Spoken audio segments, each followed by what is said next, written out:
आप देख रहे हैं LN न्यूज। वारिस पठान को क्या पहनना, वारिस पठान को क्या खाना, वारिस पठान को किससे शादी करना, कब करना, ये मोदी डिसाइड नहीं करेंगे।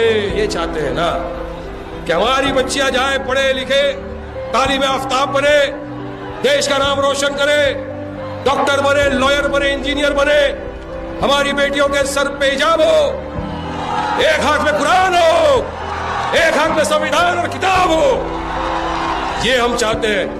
यहां तक हो गया कि मेरे कायद बैरिस्टर असदुद्दीन ओवैसी जो हक की लड़ाई लड़ रहे थे, कुछ कातिल बुज़दिलों ने उनके ऊपर गोली चलाई। डरेंगे क्या? चुपचाप बैठेंगे क्या? मेरा कायद तीसरे दिन निकल गया उत्तर प्रदेश में, फिर आवाम के बीच, फिर आवाम की हक की लड़ाई में शुरू हो गया।